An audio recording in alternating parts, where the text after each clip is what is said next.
사람은 살아가면서 참 여러 가지 일을 겪기 마련이죠. 저에게는 너무 멀다고 생각하는 일이 저에게도 일어났는데 오늘은 제 이야기를 한번 해보도록 하겠습니다. 나름 그렇게 잘 살았던 건 아니지만 어릴 때부터 피아노를 치는 것을 너무 좋아했던 저는 부모님께 이야기해서 피아노를 배우기 시작했습니다. 그래도 딸이 좋아하는 것이라고 해서 힘들었지만 최선을 다해서 밀어주시려고 노력을 해주신 저희 부모님에게 너무나도 감사하게 생각했고 저도 그런 노력을 알기에 더욱더 열심히 배우기도 했었죠. 연주회도 하고 나름으로 열심히 커리어를 쌓아 올리면서 살아갔고 대학도 제가 원하는 곳으로 진학할 수 있었습니다. 대학을 가니 더욱더 큰 세상이 펼쳐졌고 저에게는 새로운 세계였죠. 그러던 어느 날 아버지께서 저에게 내 친구가 하나 있는데 어릴 때부터 보고 자랐던 친구가 장난삼아 했던 말이긴 하지만 아들이 하나 있어서 사돈 맺자고 이야기를 한 적이 있다. 강요는 아니지만 우연히 그런 이야기가 나와서 그런데 좋은 인연일 수도 있으니 한번 만나보지 않겠냐? 하며 조심스럽게 물어보더라고요. 한번 만나보라는 말에 저는 흔쾌히 수락을 하게 되었답니다. 당시만 해도 저는 음대생들 때문에 꽤나 눈이 높았고 그저 한번 시간을 내어서 만나러 간다, 차를 한잔 하러 간다 하는 생각이었기에 그다지 부담감도 없었어요. 그때 당시에 그 사람에 대해서 들었던 것은 요리를 하는 사람이다 이 정도였습니다. 솔직히 관심도 없어서 그렇게 크게 생각을 하지 않았던 것 같아요. 다른 이야기를 했던 것 같은데 건성으로 들어서 잘 기억도 나지 않습니다. 그렇게 드디어 그를 만나러 나갔는데 그는 정말 멀리서 봐도 후광이 보일 정도로 저의 이상형이었어요. 물론 지금 연예인들처럼 잘생겨서 후광이 나온다는 게 아니라 정말 저에게 너무나도 멋져 보이는 사람이었죠. 제가 꿈에서 볼 법한 사람이었다고 해야 할까요? 정말 그냥 딱 저의 이상형이라고 하면 될 것 같네요. 첫날의 떨림은 아직까지도 잊지 못하는 것 같습니다. 그날 정말 편안한 차림으로 갔었는데 그를 멀리서 발견하고 저는 발길을 돌렸죠. 화장실에 들어가서 다시 한 번 더 화장을 고치고 최대한 할 수 있는 건 다 하고 들어갔던 것 같습니다. 편안하게 왔던 저 자신을 원망하기도 했었죠. 첫 만남에서 매너는 물론이고 나름 피아노에 대해서 공부도 하고 왔었고 저와 맞추려고 노력을 하는 모습이 참 좋았던 것 같습니다. 매너도 있었고 참 잘한다는 생각이 들 정도로 너무 자상하더라고요. 외모까지도 저에게 마음에 들면서 이렇게 매너까지 있으니 저는 안 넘어갈 수가 없었던 것 같습니다. 그렇게 우리는 연애를 시작했고 아버지도 꽤나 놀랐던 기억이 있네요.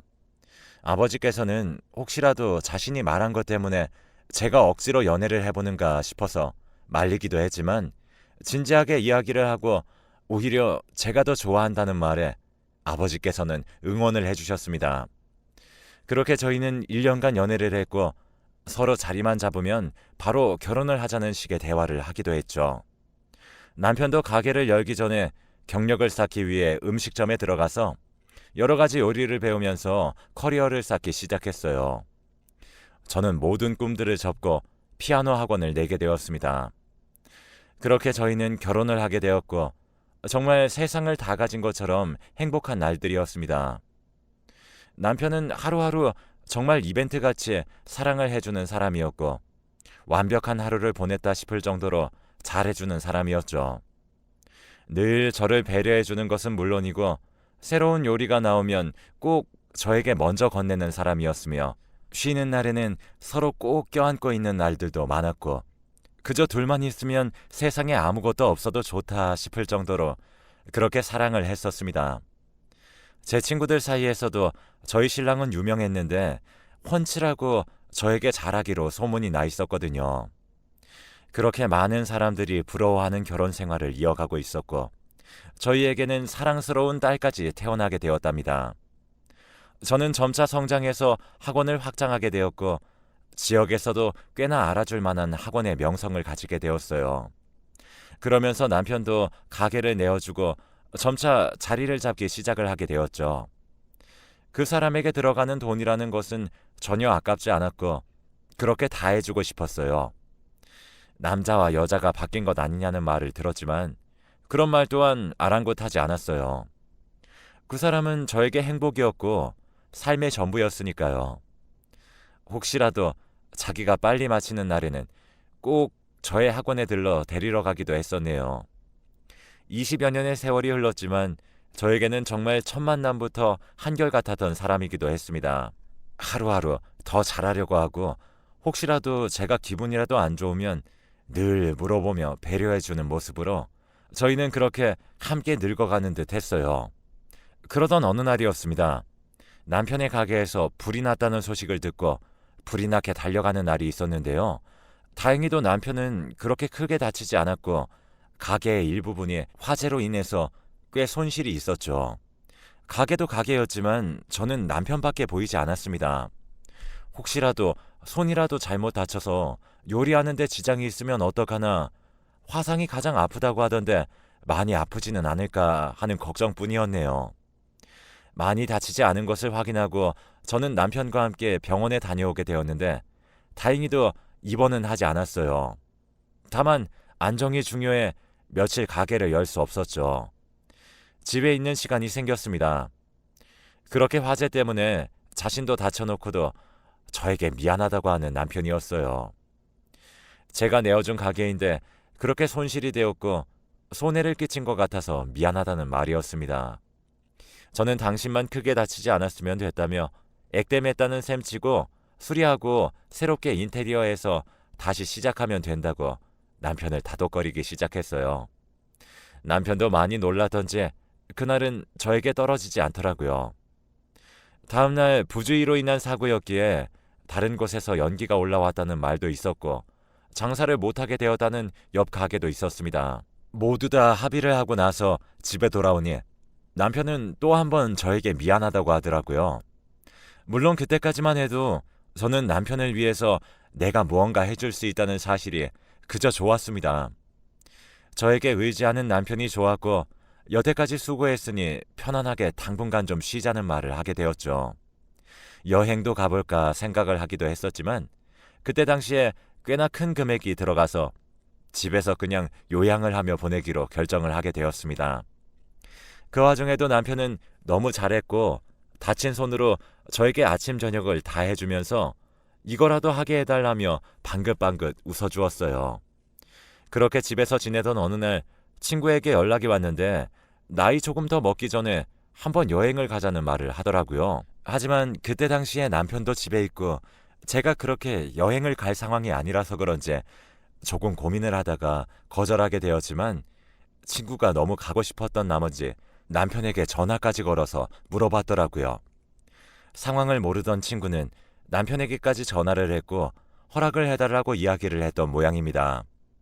집에 들어가서 저녁을 먹는데 남편이 먼저 이야기를 꺼내면서 친구들이랑 여행 다녀왔으면 좋겠어. 응? 어떻게 알았어? 미희가 나한테 전화 왔더라고. 라고 하더군요. 안 가려고 했지만 남편이 괜찮다며 이번 기회를 놓치면 자기 때문인 것 같아서 너무 서글플 것 같다고 이야기를 하였고 어떻게 보면 이제는 괜찮아지기도 했고 따로 제가 케어할 부분은 없는 것 같아서 친구에게 전화해서 여행을 가기로 마음을 먹게 되었죠. 너무 멀리는 가지 않기로 했고 친구 몇 명과 함께 가까운 곳으로 수다나 떨면서 술이나 한잔 하기로 결정을 하게 되었습니다.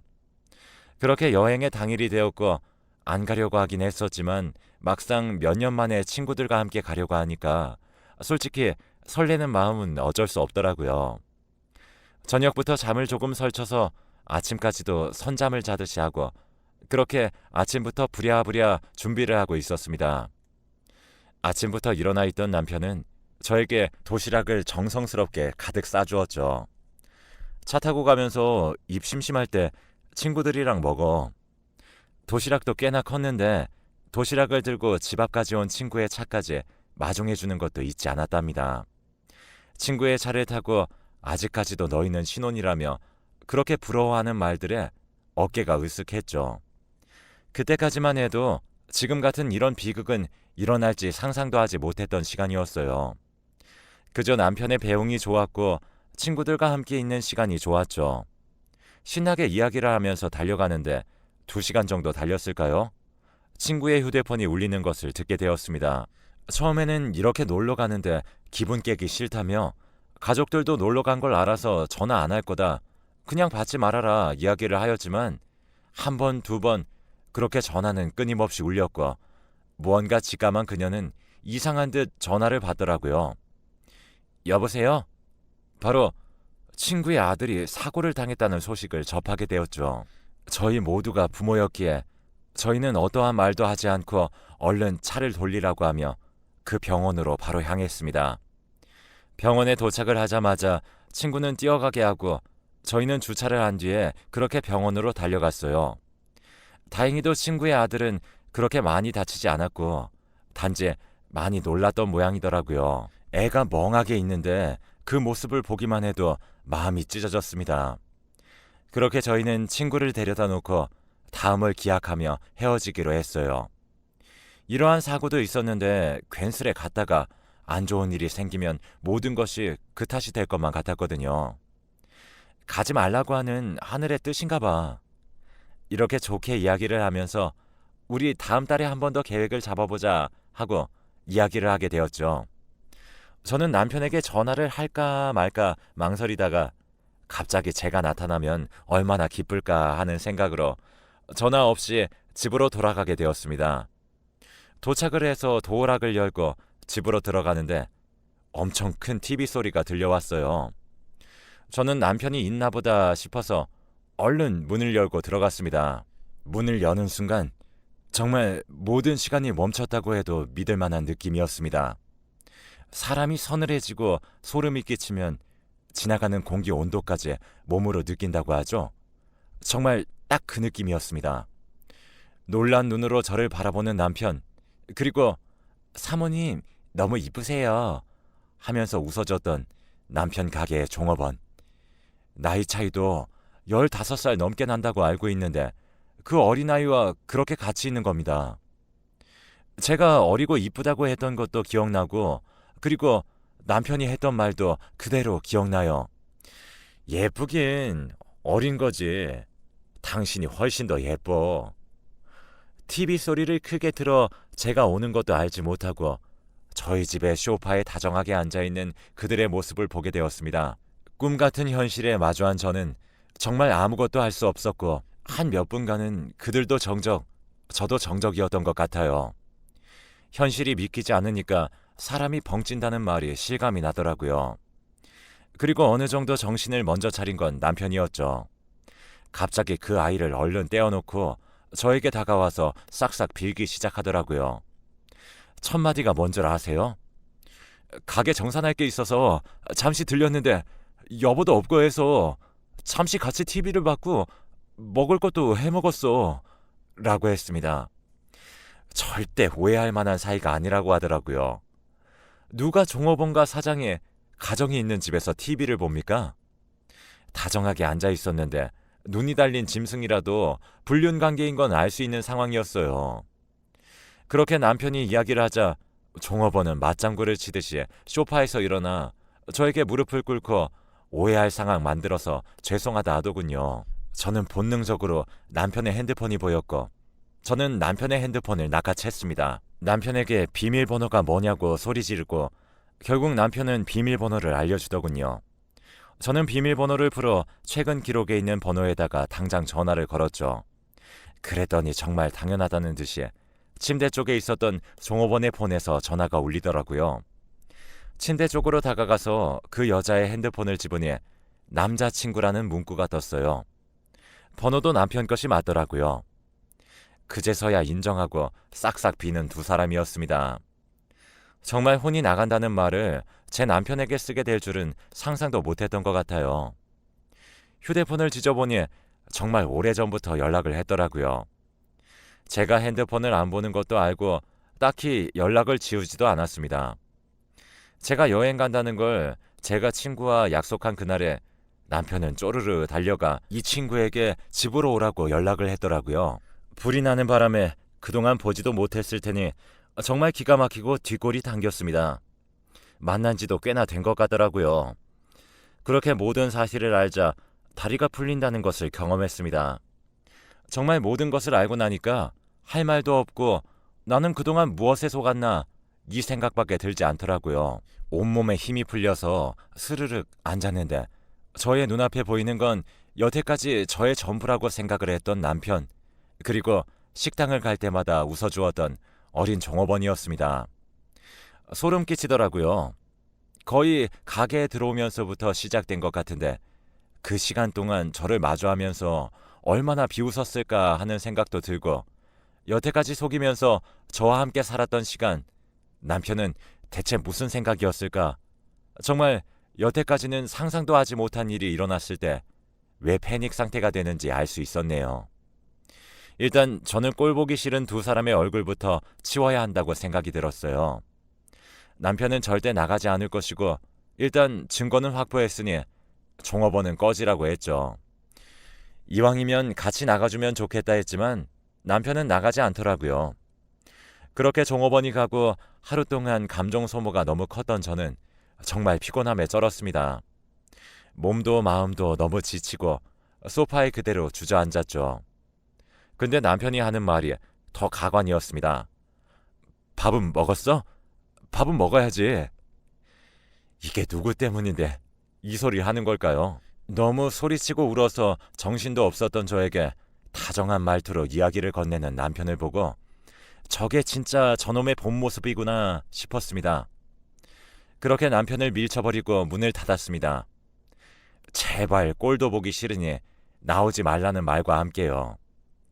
핸드폰을 달라는 말과 함께 그는 잘못했다고 연신 빌었습니다. 물론 들리지 않았죠. 제가 확보한 증거물인데 돌려줄 생각도 없었고요. 너무 큰 믿음이 배신을 하는 순간 시간이 지날수록 찾는 건 냉정이었습니다. 소파에 있는데 남편이 안방에서 걸어다니는 소리가 다 들렸죠. 그냥 무시하고 일단 내일 해결하자 하는 생각이 들어서 잠들려고 노력했지만 해 뜰 때까지 잠도 못 들었습니다. 남편도 잠을 못 자는 듯 움직이는 소리는 계속 나더라고요. 그렇게 아침이 되었고 아침 일찍 초인종이 울리는 소리에 저도 모르게 잠에서 깼어요. 초인종 소리에 문이 벌컥 열리는 소리가 들렸어요. 남편도 자다 일어난 모양새였고 문을 열고 현관을 향해 뛰어가더라고요. 본능적으로 제가 먼저 도착해야겠다는 생각에 뛰었고 제가 먼저 도착을 하게 되었어요. 그렇게 전날 너무나 피곤하게 보냈던 저는 잠시 헛것을 보는 것 같았습니다. 잠시 생각으로는 어제 종업원이 다시 왔나 싶은 생각이었는데 그게 아니더라고요. 우리 학원의 파트타임 선생님이셨습니다. 꽤나 저랑 일한 지 오래된 선생님이었고 더 무서운 건 저를 보자마자 자기도 놀래서 뒤로 주저앉더라고요. 원장님 하면서요. 어제 한번 경험을 해서 그런지 상황 파악은 빨랐습니다. 뒤에서 들리는 옅은 남편의 한숨 소리가 들렸고 저는 피아노 선생님의 핸드폰으로 전화를 걸어봤습니다. 어제와 똑같이 너무나도 당연하게 그녀의 핸드폰이 울리기 시작했고 저는 선생님의 가방을 뒤져서 얼른 핸드폰을 보았죠. 달링이라고 적혀 있더라고요. 그때 스쳐 지나가는 건 남자친구라며 전화를 받았던 적이 있다는 것이었죠. 어렴풋이 본 기억도 나는 달링, 그게 제 남편이었습니다. 간도 크게 제가 너무나도 믿고 있다는 것을 알고 제 옆에서도 봤고 서로 대화도 하면서 이야기를 했던 것이었죠. 정말 머리끝에서 화가 폭발했어요. 선생님들 앞에서 남편 자랑을 얼마나 했었는데 그녀는 그걸 보고 얼마나 비웃었을까요? 하필이면 바람도 제가 모두 다 아는 사람이라 그게 더욱더 소름 끼쳤습니다. 선생님이 무릎을 꿇고 비는데 아파트 사람들 볼까봐 너무 쪽팔려서 무작정 잡고 안으로 끌고 들어왔습니다. 알고 보니 어제는 그 종업원과 시간을 보낼 생각이었고 오늘은 선생님과 있을 예정으로 연락했더라고요. 정말 기가 차죠. 그러니까 제게 핸드폰을 돌려달라고 한 거였어요. 계획과 달리 제가 일찍 돌아왔으니까요. 선생님은 제 일정도 알고 있었기에 약속한 시간보다 훨씬 더 일찍 집으로 왔다고 합니다. 저는 그때부터 입을 다물었습니다. 남편이 잘못했다고 비는데 정말 초점 없는 눈으로 그를 바라봤어요. 여태까지의 내 시간 나의 가정, 모든 것을 파괴해버린 나쁜 놈. 두 여자와의 외도 증거까지 확보하고 나니까 정말 보이는 것도 없고 더 상종할 가치를 모르겠더라고요. 사람이 너무 믿었다면 그 사람의 밑바닥을 봤을 때 정말 해탈하고 분노도 증오도 없습니다. 화도 낼 가치가 없다고 생각이 들기도 하고요. 그렇게 저는 소송을 하겠다고 하고 더 이상은 한 집에서 살 수가 없어서 그를 쫓아냈습니다. 집도 제가 산 것이고 딱히 남편이 챙겨갈 것도 없어서 정말 캐리어에 옷만 가득 챙겨 나가더라고요. 법원에서 봤을 때는 정말 거지 차림으로 나오는데 돈도 없어지니 그 여자들도 다 버렸던 모양입니다. 그렇게 저는 소송에서 이겼고 그와 이혼을 하게 되었어요. 저의 결말이 이렇게 될 거라고 예상치도 못했었는데 정말 하나부터 열까지 모든 것을 부정해야 해서 힘이 들더라고요. 그때의 불륜 현장을 발각한 모습이 아직까지도 소름 끼치고 생생하게 꿈에서도 나오는 중입니다. 그때 친구의 아들이 다치지 않았다면, 그랬다면 나는 아직 아무것도 모른 채 그와 행복하게 살았을까요? 그리고 그는 평생을 속이면서도 끝까지 나와 함께 살기는 했을까요? 어떻게 보면 신이 마지막으로 저에게 주신 기회가 아니었나 하는 생각이 한편으로는 들기도 합니다. 만약 평생을 몰랐다면 저는 평생 그렇게 아무것도 모른 채로 살았을 테니까요. 아버지에게는 아직까지 말도 못했습니다. 그저 성격 차이라고만 했어요. 너무 답답한 마음에 한 번쯤은 이렇게 이야기를 해보고 싶었습니다. 그나마 이렇게 말을 하고 나니 조금은 속이 풀리는 듯 하네요. 긴 글 읽어주셔서 정말 감사하고 글을 읽어주시는 모든 분들께 마음의 평화와 행복이 가득하시길 바랍니다.